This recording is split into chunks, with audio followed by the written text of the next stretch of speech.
Well, hey everyone, it's been a while, so I figured now was a good time to bring you an update on my HO scale Missouri, Kansas, Texas Railroad Sedalia Subdivision, coming up right now on the main track. Well, hey everyone, and welcome aboard with us here on the main track. You know, time sure is flying, as it always does, it seems like.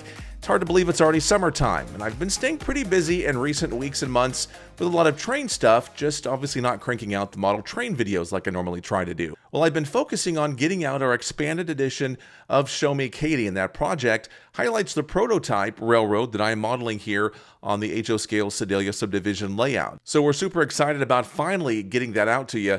If you'd like more information about our Show Me Katy project, I will put a link right to that project in the comments down below and also in this video's description. First up though, I wanted to give a quick thank you to our friend Ray Arnott over at the Around the Layout podcast for having me on as a guest a couple of months back. It was really great being able to talk about the layout, both the former version, which we tore down, and progress I've been making on version 2 right here. So if you've not had a chance to listen to that episode just yet, or any of the Around the Layout podcasts for that matter, I will put a link to that in the description of this video down below.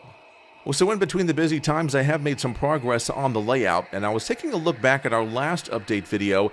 I didn't realize that was back in December, so quite a bit of time has passed since then, a lot longer than I was hoping for, so I figure we'll play catch up with this little overview here. Now, one project I took care of was repainting the fascia on my layout from a darker green to this shade that's a little lighter, as you can tell. Now, I had been wanting to freshen up the color for a while now, and I got that excuse to get it done recently when I finished off this new little section of the layout and added the fascia to it, but then I realized I was out of my original green paint. So since I needed to buy some more paint, I figured I might as well redo all of it. Now, I'm really liking this new color, and I feel like the green is a nice match for the shades I have in my scenery. And that brings me to some of the headway I made on the layout itself and the scenery. In some of our previous episodes, I showed you this corner, which had pretty much just had the bench work up. I had some track down. The scenery, though, kind of petered out after my swing down access section, and that was about all I had done. Well, as you can see here, I pretty much completed the track work and the scenery on this little stretch, starting from the Walkley Street crossing in the town of Ladue.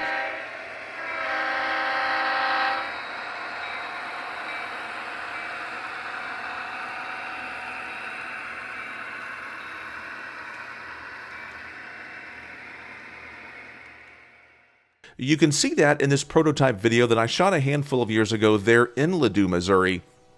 This, of course, being a Missouri and Northern Arkansas train, that railroad operates what's left of the MKT through this area.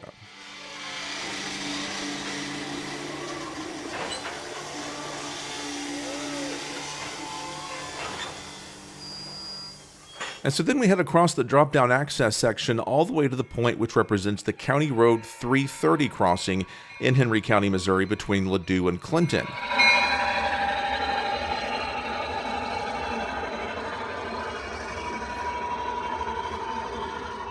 I took these shots during the fall months when the leaves were long gone off the trees, but of course, when I put my scenery in here, it's going to be quite a bit more green. Now, a fun fact about the prototype that I've mentioned before, this stretch here was relatively brand new during my modeling time frame of July of 1987.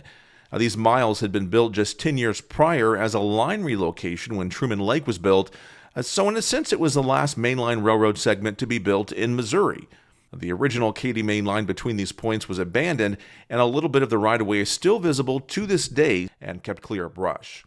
Well, as for the causeway and bridge over the reservoir, we'll be getting to that in the next phase of construction. Well, I have mentioned in some of my previous episodes that I take kind of an unorthodox approach when it comes to the plaster product that I use here on the layout for my scenery. Now, what I used to use and what a lot of guys use are things like Sculpt-A-Mold or perhaps plaster of Paris when it comes to sculpting their mountains and their hills. Now, I don't need that kind of scenery because I'm modeling the plains of west central Missouri, so there's a different product that I use that works pretty good for me. Now, I'm talking here about Drydex, which is used for fixing drywall in your house. Now, I use the pink kind, which goes on that color, but as it dries, it turns white, so you know exactly when you're good to go for sanding and painting. Now, it goes on fairly smoothly, and it's easy to work several layers on top of each other, and you can use a putty knife to get things pretty even here. Now, what I do is I spray it with a fine mist of water, making it even more pliable after I have it down. And sometimes, as you can see here, I'll use my fingers to work it like clay to make the contours that I need. Now, once the Drydex dries and it turns from that pink to the white color, I'll go in and I'll paint it with a beige acrylic craft paint, and then I'll start my scenery work. Now, this brings me to a new product that I'm using and loving quite a bit. Now, I've used Woodland Scenics products for everything from my grass and ballast and soil. And when I say I've long used, I'm meaning that pretty literally, ever since my first module that I built at age 13, and that was some 30 plus years ago. Now, in recent years, I've been seeing more and more Scenic Express brand products, and I've been pretty impressed with what I've seen on other people's layouts of this product, but of course I was set in my ways and pretty much stayed with Woodland Scenics products. Now, a few weeks back, I was over at Iron Planet Hobbies, my local store, to get some more grass and saw a big bag of this Scenic Express and thought, well, I might as well try this out.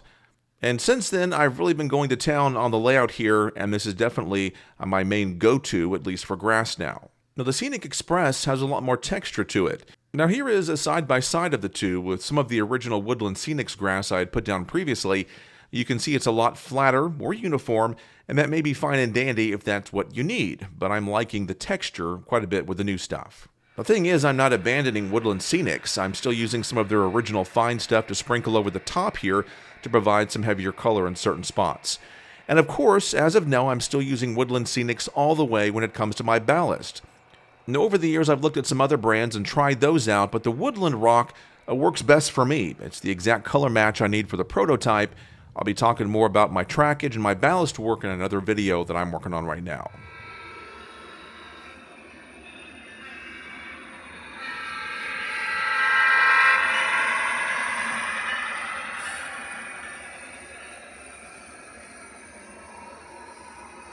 So as you can see, the track and the ballast is down here, and I've even done a little bit of weathering on it, and most of my basic scenery is completed. So I still have plenty to do, including adding a photo backdrop, which I'm working on to do around the entire layout. I'll be adding plenty of trees and static grass here in the coming weeks, so plenty of things to keep me busy down here in the basement, tying up and finishing the scene. And wouldn't you know it, I experienced my first major derailment on the layout on this very corner, but it wasn't because any kind of shoddy track work. I fired up a train to get some shots for this video when my rear flat car jumped, uncoupled, and spilled my trailers on the ground. Now, I couldn't imagine what in the world was going on here, but when I took a look, I found this poor guy. Well, I had been finding a lot of these June bug bodies on the floor after I left my door open one night to get a breeze coming through, and apparently this one decided that under my train was a good place to crawl under and expire. So as you can imagine, some sort of a screen covering for my door is now at the top of my shopping list.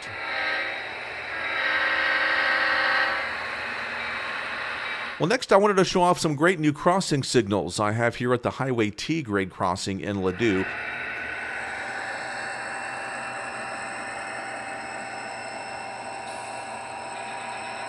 Now, up until now, I had been using We Honest signals on the layout, which I featured in a video a couple of years back. Now, they weren't the most detailed signals, but they were cheap and they were pretty decent.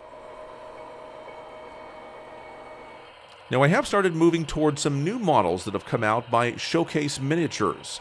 Now, these come as a kit, and I had our friend Johnny build these for me because my eyesight's not that great, I have big clumsy hands, and I don't have a whole lot of patience. Now, I'm really loving these signals because they're so detailed and also prototypical in size. I'll just do a little side-by-side here and show you the new ones compared to the We Honest signals I had been using, and also some from Tomar that I'd bought to experiment with. Well, thing is, these Showcase Miniature signals come as a kit, and you have to do all the construction and wiring and painting yourself. They don't come ready to run, if you will, like the Tomar and We Honest signals do. So if that's not a problem for you, you have no problem constructing these, or if you have a buddy to help you out like I did, these will be a very nice detailed addition for your layout.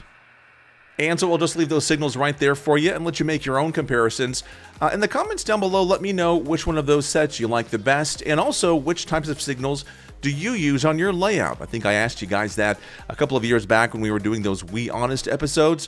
I'd like to know, are you still using those, or if you've been one using a different brand all along. So go ahead and leave me a comment down below and I'll look forward to reading those from you. So I'm going to head over and get back to work on the layout, and also all of the work we have on Show Me Katie. I'm looking forward to getting that out to you guys here in a few weeks. Once again, check out the link in the description if you'd like more information about that project.